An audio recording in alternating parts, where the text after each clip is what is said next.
है, ज्ञान समुद्र है, कितना बोल पाऊंगा।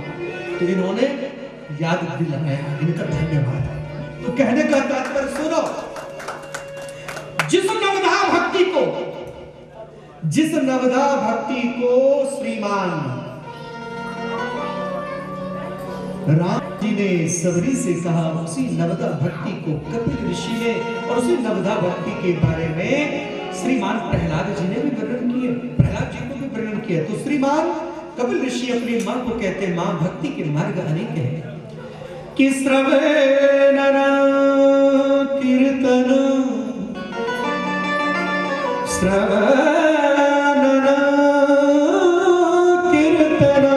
विष्णु स्मरण पाद सेवन अर्चन वंदन दास साख्य आत्मनिवेदन। मां भक्ति के नेक मार्ग है, जो आए जो भाए उस मार्ग पर चलो। मां शौच, संतोष, तपस्या, स्वाध्याय और ईश्वर चिंतन, इसको निरंतर करना चाहिए। अष्टांग प्रकार के योग हैं, योग के 8 मार्ग हैं, जिसमें एक मार्ग को रामदेव कराते हैं, 7 मार्ग और हैं जो उनसे परे हैं, जो वास्तव में दृढ़ योग है। रामदेव तो बस एक ही योग को कराते हैं, 7 योग और हैं। योग बहुत किसी और का नाम है, कभी बैठे। तो उसके पश्चात यम है, फिर नियम है और प्राण है, प्राणायाम है। तो प्राणायाम को बाबा जी कराते हैं। तो इस प्रकार से अनेकों प्रकार के वो हैं कि कबीरा यह मन लालची, कबीरा यह मन लालची, समझे नहीं गवार, भजन करने को आलसी और पूजन में होशियार। मन के बहुत रंग है, छिड़ छिड़ बदले सोए, एक रंग में जो रहे ऐसा बिरला को। यह तो गट्टी है अटपटी, झटपट लगे न कोई, और जो मन की खटपट मिटे तो चटपट दर्शन हो, तो चटपट दर्शन। मानो अनेकों प्रकार से कर्म की गति वर्णन किया, सांख्य शास्त्र को इन्होंने ही प्रकट किया, समुद्र शास्त्र को, सांख्य शास्त्र को प्रकट किया, गूढ़ ज्ञान को प्रकट किया। न्याय, उत्तर मीमांसा, पूर्व मीमांसा जैसे शास्त्र हैं, इसी प्रकार से सांख्य शास्त्र है, इसको इन्होंने प्रकट किया। तो आइए प्रभु जी बैठ जाओ, आप भी, वो भी बैठ जाएंगी, बस आरती होने वाला है, बैठो। और जाना है तो आपकी इच्छा। तो कहने का तात्पर्य सुनो, जाना है तो स्वतः जाए, अभी व्यासपीठ से आरती से पहले प्रसाद ना उठो, ठीक है जी? उचित है, मर्यादा है। कोई कितना भी आए, मेरे नारायण से बड़ा कोई है ही नहीं, आ ही नहीं सकता, ठीक है? तो कहने का तात्पर्य कि भक्ति परम दृढ़ है, परम श्रेष्ठ है। जी आपके पिताजी भी इन बातों का बड़ा ध्यान रखते थे। हाँ, खूब भक्ति भाव, उनकी तो बात निराली। मदान साहब का क्या निराला बात था। मदान साहब और भाटिया जी, भाटिया जी का उनका लंबे बाल, और क्या खड़े होकर के मजीरे बजाते थे, हैं? बैठते ही नहीं थे, खड़े होकर के बजाते थे, एक टांग आगे करके। ऐसे इनके पिताजी भी बड़े मस्त थे, तो कहने का तात्पर्य संकीर्तन मंडल ये 40 बरस से चल रहा है ना, हम तो देखे, तो हमें पता है। और उसके स्तंभ आप सब लोग, श्रीमान सोहन लाल जी कैसे लाकड़ वीर गाया करते थे, अब तो बच्चों में उलझ गए, न तो उस समय से ही ऐसे लांगुड़िया गाते थे। क्या बात है, क्यों जी प्रभु जी, सत्य बोलो। तो कहने का तात्पर्य आपके पिताजी के साथ थे, बहुत आनंद। तो मन को लगाओ, मन को लगाओ, मन को लगाना पड़ता है, मन लगता नहीं, लगाना पड़ता है। और मन लग जाए तो बस आनंद ही आनंद है। तो आइए एक छोटा सा भजन हमारे प्रभु जी के द्वारा, और उसके पश्चात सीधी सीधी आरती कपिल भगवान जी का जन्मोत्सव सबको पूर्ण हो बनाइए। जय जय श्री। अब कपिल भगवान गंगा के सागर के तट पे गए, वहां क्या किए कल बताएंगे। आज आनंद एक छोटा सा भजन फिर आरती। जी तेरे नाम की ओर चुनरिया जय हो, मैं तो नाचू बीच बाजार में, ऐसी हालत हो गई मेरी सांवरिया के प्यार में, ऐसी हालत हो गई मेरी सांवरिया के प्यार में। तेरे नाम की ओर, तेरे नाम की, तेरे नाम की ओर चुनरिया, तेरे नाम की ओर चुनरिया, हम तो नाचू बीच बाजार में, ऐसी हालत हो गई मेरी सांवरिया के प्यार में, ऐसी हालत हो गई मेरी सांवरिया के प्यार में।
एकांत में बैठ करके प्रभु का ध्यान करे, उस ओंकार तत्व में मग्न हो और सब प्रकार से मोह को त्याग दे। बोले क्यों? क्योंकि चिरान के पथिन सात दिशा के दीक्षा नैवान कृपा पर भृत सरतोपशुष्य। अरे जिसका मन मोह टूट गया उसको क्या चिड़चिड़े सड़कों पे नहीं मिलेंगे? तो क्यों कपड़े की मांग की जरूरत है? हाँ बताओ ना, क्या नदियां सूख गई है जो पानी के लिए? और क्या वृक्षों ने फल देना बंद कर दिया है जो धन्ना सेठों के आगे चाकरी करने जाए? बताइए तो, क्या वृक्षों ने फल देना बंद कर दिया है? क्या गुफाएं पर्वतों में निकलनी बंद हो गई है? जब बड़े बड़े आश्रम बनाने के चक्कर में पड़े थे, बताओ तो, लंबी चौड़ी चेलों की फौज बने, बड़े बड़े आश्रम बने, ये क्या है? गुरु ही अगर आश्रम बड़े बड़े बनाने के चक्कर में रहते, संत का धर्म है रमता योगी देता पानी, पानी इकट्ठा करो, कीड़े हो जाएंगे, संत रह जाए तो अवगुण आ जाएगा। इसलिए संग्रह संत का धर्म नहीं है, संग्रह संत का धर्म नहीं है। रमता योगी बहता पानी बहुत अच्छा लगता है, इसलिए क्या पर्वतों में गुफाएं बनानी बंद कर दी है? जो शिष्य बड़े बड़े आश्रम बनाने के चक्कर में लोभी गुरु लालची चलो दोनों नरक में ठेलम ठेलो। इसलिए जीवन में याद रखना, संत वही है जो देना सीखे। संत बांटता है, उलीचता है, संत जो देता है वो संत है। शिष्य वही है जो संत देता है, बड़े प्रेम से संजोग करके रखता है कि मुझे संत ने कुछ दिया है। बोले क्या दिया है? इस जन्म नहीं, इस जन्म में भी वो काम आएगा और परलोक में भी काम आएगा। बोले क्या देता है संत? तो राम नाम मणि दीप धर जी हदे हनीफा, तुलसी भीतर बाहर जो चाहे से मुझे। इस जन्म और उस जन्म दोनों को आनंद कर देता है। बोले क्या? संत जो धन दे वो धन संभाल के रखो, आनंद नहीं। मीरा कहती है ना कि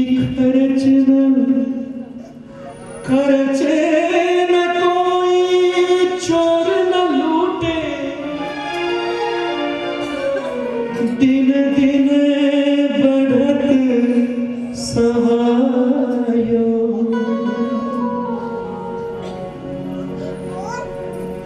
वस्तु अमोलक, वस्तु अमोलक दिल में सतगुरु, दिल में सतगुरु। वस्तु अमोलक दीने सतगुरु, कृपा करे अपनायो पायो जी मैंने राम रतन पायो जी मैंने राम रतन पायो जी मैंने राम रतन पायो।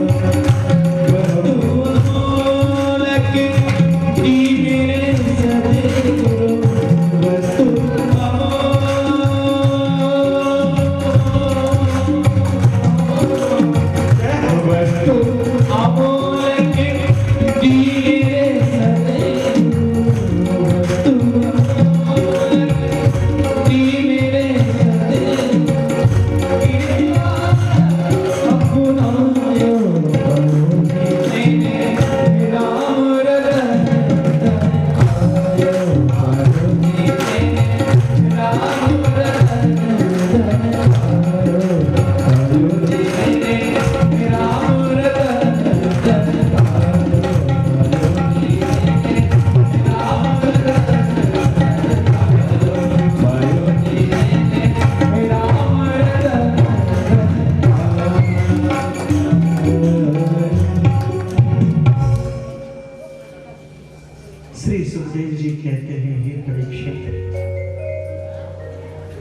सब कुछ तो एक परमात्मा ही है।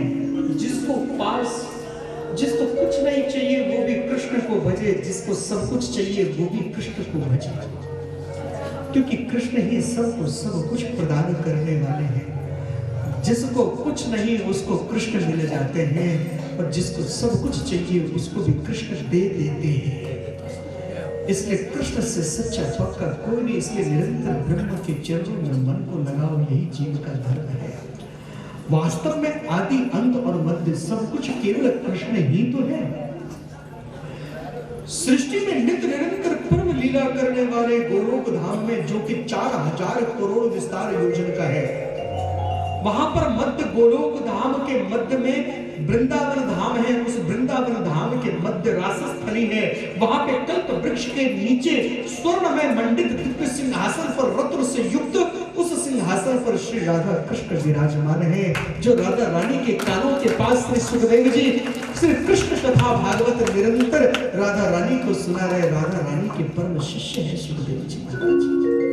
ऐसे उस लीला बिहारी भगवान के मन में भाव आया और उन्होंने एको हम बहुश्यामी, बोले वहां पे वो कैसे हैं?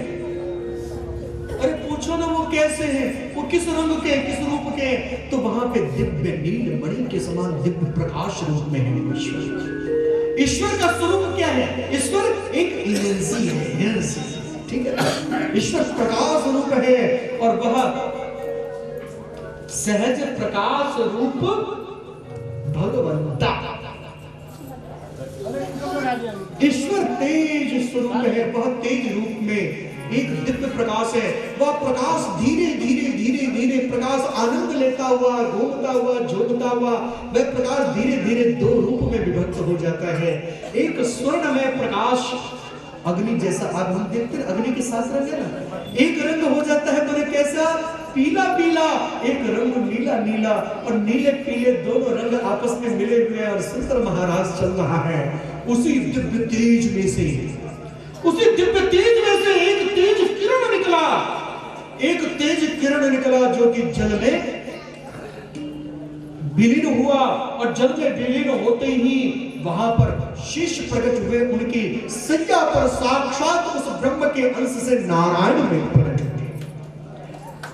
नारस्य ज आयनः स नारायणः, नार अर्थात जल, जल में जो शयन करे, और नार मतलब सर्प, सर्प सैया पर जो शयन करे वो नारायण। नारस्य ज आयनः स नारायणः, वो नारायण प्रकट हुए। उसी समय कहा जाता है उस प्रभु की कृपा से 4 करोड़ विस्तार योजन में ब्रह्मलोक, बैकुंठ और कैलाश प्रकट हुए। और उसी समय उस प्रभु की इच्छा से नारायण के नाभि कमल से, नारायण के नाभि कमल से ब्रह्मा प्रकट हुए। ब्रह्मा जी ने यत्र तत्र देखा, कहीं कुछ नहीं दिखा, बोले क्या करूं? उसी समय ब्रह्मा जी को हिंदी वर्णमाला का 15वां और 21वां शब्द सुनाई पड़ा, त और प। 15वां 21वां शब्द है त और प, तपस्या करो, क्योंकि तप से ही सब कुछ मिलता है। आज आप 4 घंटे से बैठे हैं भूमि पर, 4 क्यों 4.5 घंटे से, लेकिन सुनो 3 बजे तो आए नहीं थे। मैं तो 2:30 बजे का आके बैठा, मेरे श्रोता आए तो उनको मैं कथा सुनाऊं, क्योंकि मैं चाहता हूँ ज्यादा से ज्यादा मुझे से। लेकिन कोई बात नहीं, आज फिर भी आए, चलो 4 सवा 4 ही से, लेकिन आ गए थे, ठीक है ना। तो कहने का तात्पर्य फिर क्या हुआ जी? फिर भी हमने 3:30 पौने 4 बजे कथा आरंभ कर ही दी। 3:30 बजे, 3:15, 3:30 कर दिया, 3:30 हो गया था। तो कहने का तात्पर्य कोई आए ना आए, मैंने तो एक ही बात कहा है, मुझको मेरे कन्हैया को कथा सुनना है।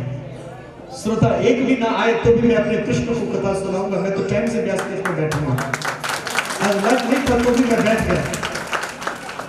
जब देखा कि कोई नहीं आए तो एक माई आई हुई थी, वो देखो नाम जाप कर रही है, बस वही आई हुई थी, उसने सबसे पहले वही थी और वो कथा श्रवण कर रही थी, तो हमने आरंभ कर दिया। तो कहने के तक मुझे श्रोता से मतलब है, श्रोताओं का भीड़ नहीं चाहिए, श्रोताओं का भीड़ नहीं चाहिए। क्या हुआ जी?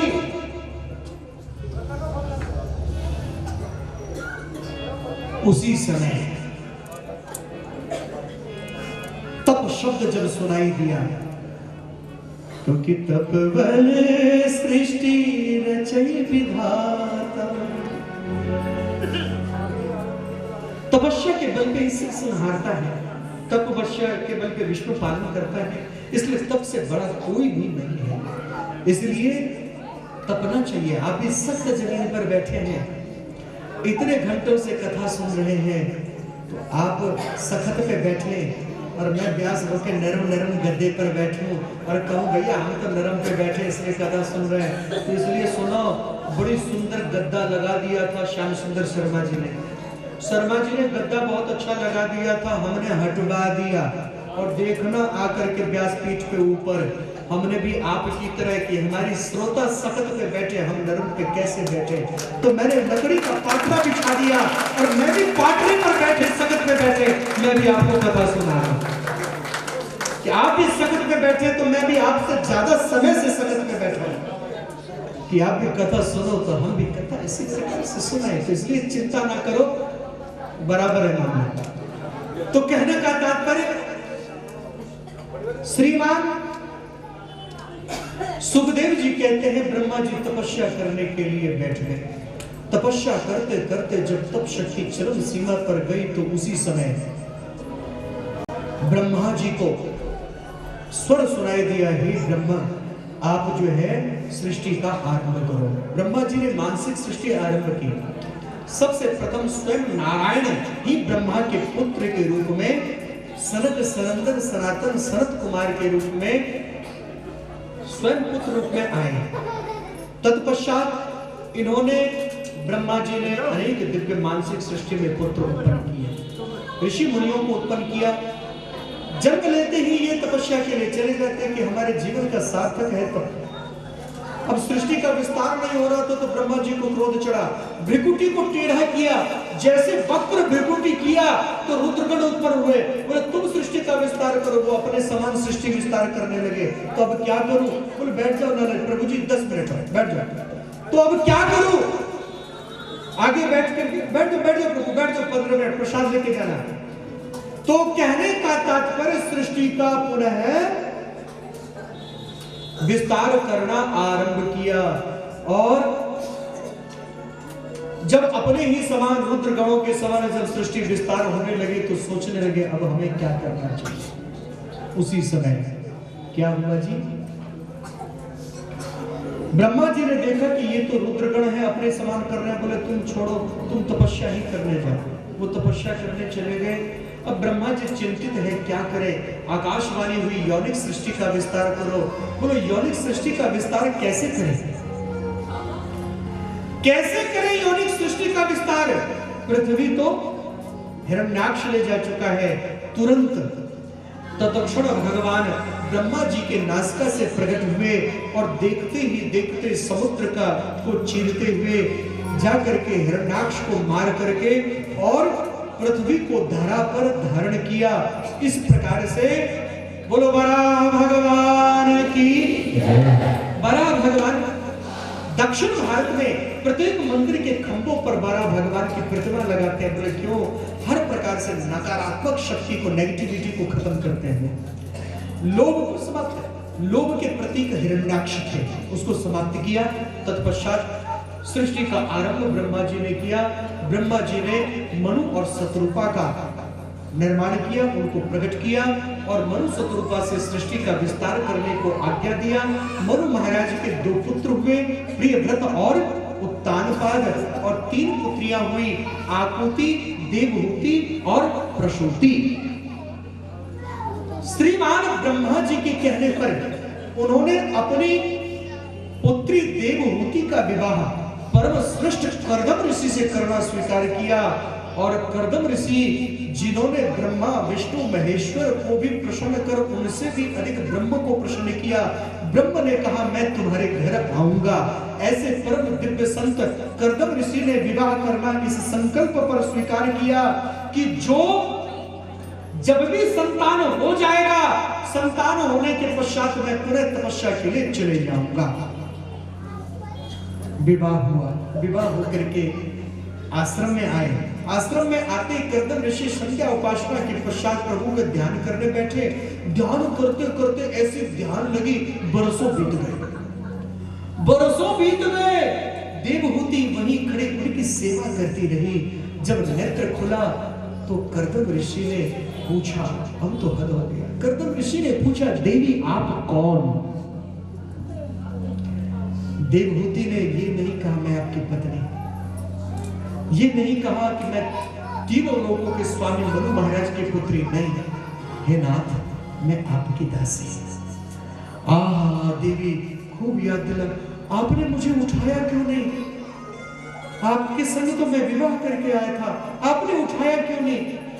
हे पतिदेव, आप नारायण के ध्यान में थे, आप ब्रह्म के ध्यान में थे, और मैं आपको संसारिक भोग के लिए उठाती हूँ।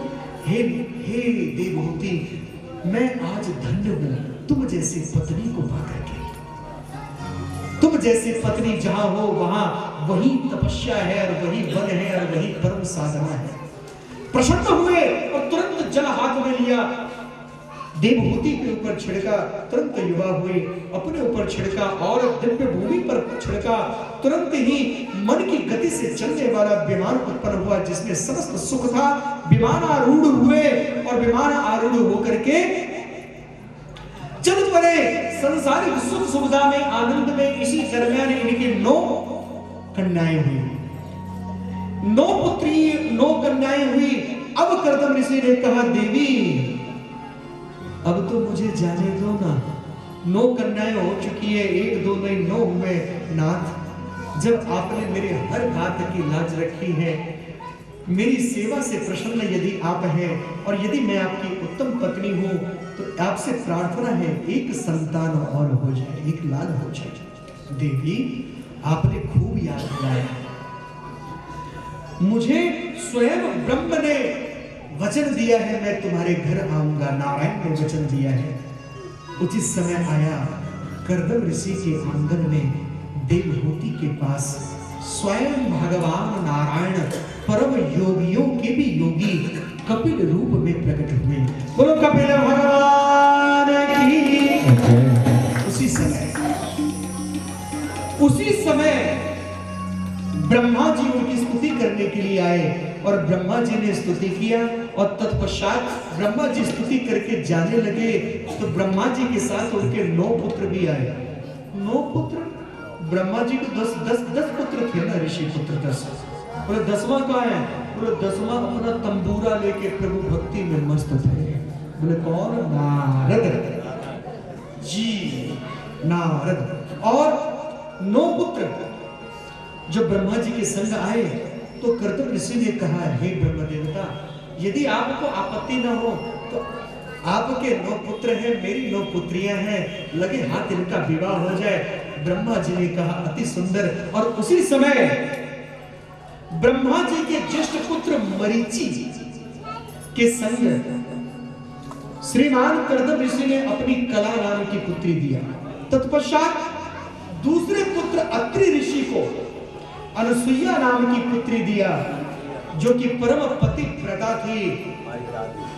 हाँ, आपकी दादी है, ये बात तो सच है सोनाल जी, बिल्कुल सच है कि आप उन्हीं के वंशज हैं, उसी परिवार में हैं। और चंद्रमा आपके परिवार में, हाँ, चंद्रमा भी अत्रि गोत्र के हैं जी।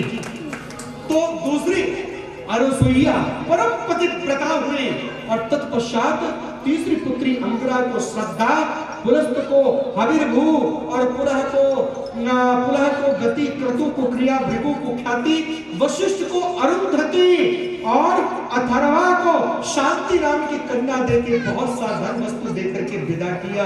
अब कहने लगे, देवी अब तो मैं जाऊं, पुत्री विवाह भी करेंगे, पुत्र भी हो गया, अब तो मत बिठाओ। बोले जी, पत्नी ने आज्ञा दिया, सुनो, जो घर से रूठ कर जाता है, खींच के जाता है, उसको घर की याद आती है, कल वो परसों फिर लौट आएगा। लेकिन जो बड़े शांति से समस्त कार्य करके, गृहस्थ आश्रम भोग करके, स्टेप बाय स्टेप अपना समस्त कार्य करते हुए वानप्रस्थ के बाद जो संन्यास लेता है, वह परम सुख को पाता है, वो गोविंद को पाता है, वो भटकता अटकता कभी भी नहीं है।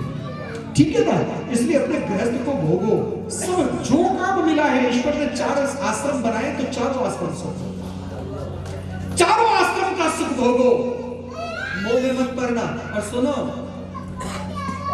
60 के बाद वानप्रस्थ अगर आपने नहीं लिया तो बच्चे कहेंगे कौवे की तरह काम नहीं, कौवे कुकुर की तरह जो है ना रखवाली करते रहो। पापा हम जरा घूम टहल के आते हैं, हम जरा घर को देख लें।